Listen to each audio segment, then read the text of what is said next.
TV நேயர்களுக்கு astro KSI எங்காரின் பணிவான நமஸ்காரங்கள். சனி வக்ரம் 15/7/2026 30/11/2026 வரலும் உண்டான காலகட்டத்தில் சனி பகவான் வக்கரமாகிறார். அதில் சனி பகவான் வக்கரம் என்னைக்கு ஆகிறார் அப்படின்னா ஆனி மாதம் 31ஆம் நாள் புதன்கிழமை சனி வக்கரமாகுது. இப்போது சனி பகவான் அதாவது மீன ராசியில் இருக்கார், உத்திரட்டாதி 3ஆம் பாதத்தில் இருக்கார். 3ஆம் பாதத்தில் வக்கரகதி அடையார் 15/7/2026. அதுக்கப்புறம் 31/8 அப்போ பார்த்தோம்னா 2ஆம் பாதத்துக்கு வரார், அதாவது உத்திரட்டாதி 2ஆம் பாதத்துக்கு வரார். அதற்கு பிறகு 30/10/2026 அப்படி பார்த்தோம்னா அன்னைக்கு 1ஆம் பாதத்துக்கு வரார். அதற்கு பிறகு 30/11/2026க்கு 1ஆம் பாதத்திலிருந்து வக்கர நிவர்த்தி அடைகிறார். இந்த காலகட்டத்தில் சனி பகவானுடைய வலிமை குன்றி இருக்கக்கூடும். அதனால் கோச்சார பிரகாரம் வரக்கூடிய பிரச்சனைகள் இன்னல்கள் சற்று கம்மியாகக்கூடிய வாய்ப்புகள் நிச்சயமாக உண்டு. அதுவும் இந்த 7.5 சனியில் இருக்கிறவா கும்பம், மீனம், மேஷம் இந்த 3 ராசிக்காரர்களுக்கும் 7.5 சனி போயின்னு இருக்கு. அது தவிர பார்த்தோம்னா தனுசு ராசிக்காரர்களுக்கு 4ஆம் இடத்துல அர்த்தாஷ்டம சனி, சிம்ம ராசிக்காரர்களுக்கு அஷ்டமத்து சனியும் போயின்னு இருக்கு. இந்த காலகட்டத்தில் இவாளுக்கெல்லாம் சற்று பிரச்சனைகள் சற்று குறையக்கூடிய காலகட்டமாக இருக்கும். ஒரு சுமூகமான நிலைமை வரக்கூடிய வாய்ப்புகள் நிச்சயமாக உண்டு. சரி, இந்த சனி பகவானுக்கு பிரச்சனைகள் வலிமை குறைந்தாலும் சில இடத்துல உங்களுக்கு பிரச்சனைகளை அதிகமாக கூட்டக்கூடிய வாய்ப்பு உண்டு. அதாவது சில ராசிக்காரர்களுக்கு பரம எதிரியாக இருக்கக்கூடியவர், அதுவும் சிம்ம ராசி கடகராசியெல்லாம் பரம எதிரின்னு சொல்லக்கூடியவர். அந்த மாதிரியான ஒரு கிரகம் இந்த சூரியனுக்கும் சந்திரனுக்கும் சனி மிகப்பெரிய எதிர் கிரகமாக சொல்கிறது. அதனால தான் சனி பகவான் 7-8 அதிபதி அப்படின்னு சொல்கிறது, 6-7 அதிபதி சிம்மத்துக்கு. இதன் மூலியமாக கடன் தொல்லை, நோய், தவிர அசிங்கம், அவமானம் இது எல்லாத்தையுமே கொடுத்துருவார். இந்த அஷ்டமத்து சனி வந்ததுன்னா கேட்கவே வேண்டாம், எல்லா பிரச்சனையும் கொடுப்பார். அதாவது மிகப்பெரிய அசிங்கம், அவமானம் இது எல்லாத்தையுமே கொடுத்தே தீரணும் அவர். அந்த காலகட்டத்தை தாண்டித்தான் எல்லோரும் போயாகணும். பக்கத்தில் இருக்கிற கோவில்களுக்கு போயிட்டு வர்றது, அதாவது சனீஸ்வரன் நவகிரக சன்னதியில் சனீஸ்வரனை சனிக்கிழமை வழிபட்டு வருது. ஆஞ்சநேயர், அது தவிர விநாயகர், இவர்கள் இருவரும் கட்டினவர்கள், அதாவது சனீஸ்வரனை கட்டியவர்கள்னு சொன்னவர். அதனால் இவர்களை பார்த்துட்டு இவர்களை சேவிச்சுட்டு வர்றதன் மூலியமாக உங்களுடைய பிரச்சனைகள் நிச்சயமாக விலகக்கூடும். இது தவிர பார்த்தீங்கன்னா சனி பகவானுக்கு உண்டானது எள்ளு, காகத்திற்கு சாதம் போடுறது, அதுவும் சனிக்கிழமை அன்றைக்கி சுடசாதம் போடுறது மிகவும் விசேஷம். அதற்கு பிறகு நீங்கள் அன்னம் புசிப்பது ரொம்பவும் நல்லது.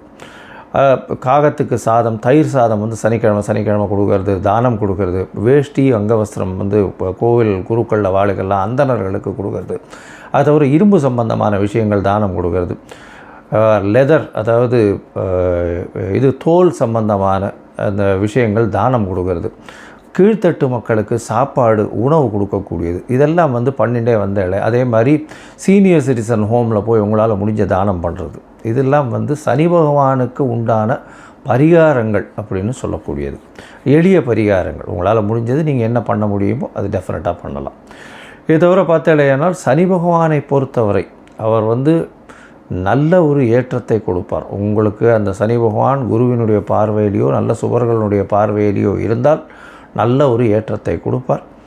இப்போ பார்த்தோம்னா குருவினுடைய பார்வையில் இருக்கிறதுனால மிகப்பெரிய ஏற்றத்தையும் மாற்றத்தையும் ஒருத்தருடைய வாழ்க்கையிலையும் நிச்சயமாக கொடுப்பார். இந்த காலகட்டத்தில் சனி பகவான் கர்ம காரகன்னு சொல்கிறவர், அதை தவிர ஆயுள் காரகன்னு சொல்கிறவர். அதாவது உங்களுடைய தொழில் எல்லா விஷயத்துக்கும் முதல்ல அந்த சனி பகவான் வந்தார்னா 7 அஷ்டமம் அர்த்தாஷ்டமம் வந்ததுன்னா முதல்ல வேலையில் பிரச்சனை வரும், பணவரவுக்கு பிரச்சனை வரும். இது எல்லாமே இல்லாமல் இந்த காலகட்டத்தில் எளிய முறையில் நீங்கள் பயன் பெறணும் அப்படின்னா அவருடைய காயத்ரி மந்திரம், அவருக்கு இந்த எள் நெய் நல்லெண்ணெய் கொண்டு போய் தானமாக கொடுங்கோ, இல்லை கோவிலுக்கு விளக்கு ஏற்றுறதுக்கு கொடுத்துட்டு வாங்கோ.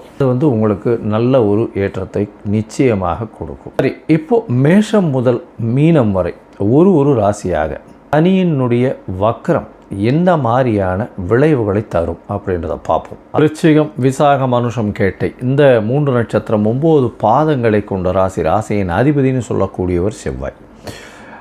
அதாவது செவ்வாய்க்கு உச்சம் பெற வீடு கொடுத்தவர் சனி. மகரத்தில் செவ்வாய் உச்சம் பெறுறார். நீச்சம் பெறக்கூடிய சனி மேஷத்தில், செவ்வாய் வீடு கொடுத்த இடம். அதனால் செவ்வாய் சனின்னு பயமுறுத்தல்கள்லாம் ரொம்ப அதிகமாகவே இருக்கும் ஜோதிட சாஸ்திரத்தில். இருந்தாலும் செவ்வாய் சனி ரெண்டுமே வந்து மிகுந்த, அதாவது செவ்வாய் மிகுந்த வேகத்தை, இரத்தத்தை சொல்லக்கூடிய காரகன். அதாவது சனி வந்து எல்லா விஷயத்திலையும் கெடுதல் பண்ணக்கூடிய காரகன். அதனால் இவங்க 2 பேரும் சேரும்போது இந்த ஆக்சிடெண்ட் அந்த மாதிரியான விஷயங்கள்லாம் நடக்கிறதுக்கு, ரத்தம் சம்மந்தப்பட்ட அதாவது அறுவை சிகிச்சை சம்மந்தப்பட்ட விஷயங்கள்லாம் நடக்கக்கூடிய வாய்ப்புகள் உண்டு. அதனால தான் செவ்வாய் சனி சேர்றதுன்னா உடல் நலத்தில் பிரச்சனைகள் வரும், உடல் நலத்தில் வெட்டு புண் அந்த மாதிரியான விஷயங்கள் வரும். இதில் இதுவெல்லாம் சர்ஜரிலாம் பண்ணக்கூடிய காலகட்டமாகவும் இருக்கும். சரி, இப்போ இந்த 7.5 அதாவது வக்கர சனி எப்படி இருக்கும்? ஏன்னா ஏற்கனவே அர்த்தாஷ்டம சனி முடிஞ்சு இப்போ தான் வந்து சனி பகவான் 5ஆம் இடத்துக்கு போனார். அதுக்குள்ளேயும் திருப்பி வக்கர சனின்றீங்களே சார், எப்படி சார் இருக்கும் அப்படின்னா 15/7/2026 30/11/2026 வரலும் உண்டான காலகட்டம். சனி பகவான் 5ஆம் இடத்துல இருக்கார். வக்கரகதி அடைகிறது விசேஷம். வக்கரம் அடையிறதுனால நல்ல ஒரு ஏற்றம் கிடைக்கக்கூடும். என்னென்னா உத்திரட்டாதி அவருடைய சுய நட்சத்திரத்திலே அவர் வந்து வக்கரகதி அடைகிறார் 3ஆம் பாதத்தில். நல்ல ஒரு ஏற்றம் கிடைக்கக்கூடிய காலகட்டம். உங்களுக்கு வந்து பார்த்தீங்கன்னா அலைச்சல் கொஞ்சம் அதிகமாக இருக்கக்கூடிய வாய்ப்பு இருக்கும். அலைச்சல் அதிகமாக இருக்கும். பேச்சில் ரொம்ப கவனமாக இருக்கிறது ரொம்ப நல்லது. ஏன்னா 2ஆம் இடத்தை 10ஆம் பார்வையாக பார்க்குறார். அதனால் சனி பார்த்த இடம் பாழ். வக்கரகதியில் வந்து அவர் பார்க்கும்பொழுது பேச்சில் ரொம்ப கவனமாக இருக்கும். யாரையும் வந்து ஒரு தவறான வார்த்தைகளில் பேசுறதன் மூலியமாக மனசு கஷ்டப்பட்டுரும். அதனால் பண்ணக்கூடாது. 10ஆம் பார்வையில் சனி பகவான் பார்க்கறதுனால பண வரவிற்கு பஞ்சம் இருக்காது. அதெல்லாம் கவலைப்படவே தேவையில்லை. பசங்களோட படிப்பெல்லாம் நல்லபடியாகவே இருக்கக்கூடிய வாய்ப்பு இருந்தாலும் எதிர்பாலினத்தவரோட, அதாவது கணவனுக்கு மனைவி மூலியமாகவும் மனைவிக்கு கணவன் மூலியமாகவும் சிறு சிறு இன்னல்கள் வரக்கூடிய வாய்ப்பு. ஏன்னா 7ஆம் இடத்தை சனி பார்க்குறார். அந்த அளவு விசேஷத்தை கொடுக்க மாட்டார். அதனால் பார்க்குறதுனால கண்டிப்பாக பிரச்சனையை கொடுக்கக்கூடிய காலகட்டமாக அமையும். அதோட லாபத்தில் பார்த்திங்கன்னா நல்ல ஒரு ஏற்றம் இருக்கும். பண லாபம், தொழிலில் அதீதமான லாபம் வரும். இருந்தாலும் வந்து மூத்த சகோதரர்கள் கூட சிறு சிறு மனக்கசப்புகள், அதாவது உயிர்காரகத்துவம்னு சொல்லக்கூடிய சகோதரத்துவம் எல்லாத்தையும் கெடுத்துட்டு பணகாரகத்தை கொடுத்துருவார். பணம் வந்து 11ஆம் இடம் லாபஸ்தானம், லாபத்தை கொடுக்கக்கூடிய வாய்ப்புகள் மிகவும் அதிகம்.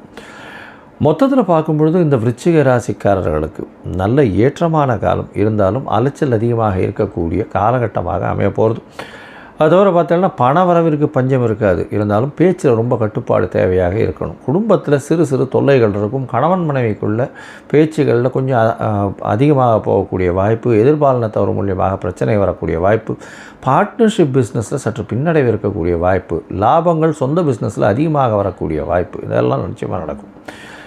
இதோட பார்த்தீங்களேனால் உங்களுடைய மூத்த சகோதரர்களோட சிறு சிறு மனக்கசப்புகள் இருக்கக்கூடிய வாய்ப்புகள் உண்டு. இருந்தாலும் லாபங்கள் தொழிலில் அதிகமாக வரக்கூடிய காலகட்டமாக அமைய போகிறது. உங்களுக்கு பார்த்தீங்களேனால் அதாவது பேச்சில் வந்து ரொம்ப கண்ட்ரோல்டாக இருக்கிறது ரொம்பவுமே சந்தோஷம். அது தவிர தாயின் உடல்நிலையில் நிச்சயமாக நல்லபடியாக இருக்கும். தந்தையின் உடல்நிலையில் நிச்சயமாக நல்லபடியாக இருக்கும். பார்ட்னர்ஷிப் பிஸ்னஸில் ரொம்ப ஜாகிரதையாக இருக்கிறது நல்லது. கூட்டாளிகளை அதிகமாக நம்ப வேண்டாம், ஜாகிரதையாக இருக்கிறது நல்லது. கூட்டாளிகளுடன் சிறு சிறு தொல்லைகள் வரக்கூடிய வாய்ப்புகள் இந்த காலகட்டத்தில் நிச்சயமாக அமையும். அதோடு உங்களுடைய ராசிக்கு 5ஆம் இடத்துல வந்து சனி வக்கரகதி ஆகிறதுனால குழந்தைகள் மூலியமாக சிறு சிறு தொல்லைகள் இருக்கக்கூடிய வாய்ப்பு. இதுதான் குழந்தைகள் மூலியமாக இந்த காலகட்டத்தில் சிறு சிறு தொல்லைகள் இருக்கும். உங்களுடைய முயற்சிகள் எல்லாமே வெற்றி பெறக்கூடிய காலகட்டமாகவும் அமைகிறது. ஏன்னா 3ஆம் அதிபதியும் 3க்கு 3ல் இருக்கிறது பெரிய விசேஷம்.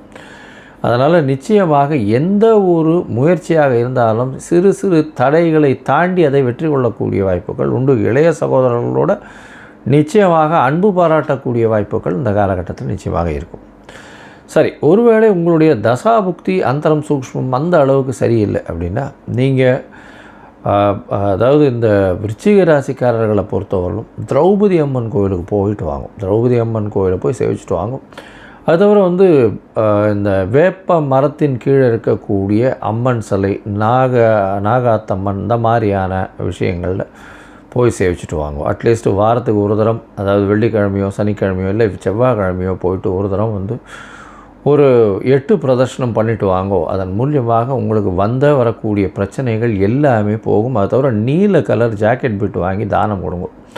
அது வந்து உங்களுக்கு நிச்சயமான மாற்றத்தை உங்கள் வாழ்வில் கொடுக்கும். கடவுள் அருள் டிவியை பார்த்தமைக்க நன்றிகள். மேலும் இது போன்ற தகவல்களை தெரிந்து கொள்ள கடவுள் அருள் டிவியை சப்ஸ்கிரைப் செய்யுங்கள். மறக்காமல் பெல் ஐக்கானை கிளிக் செய்யுங்கள்.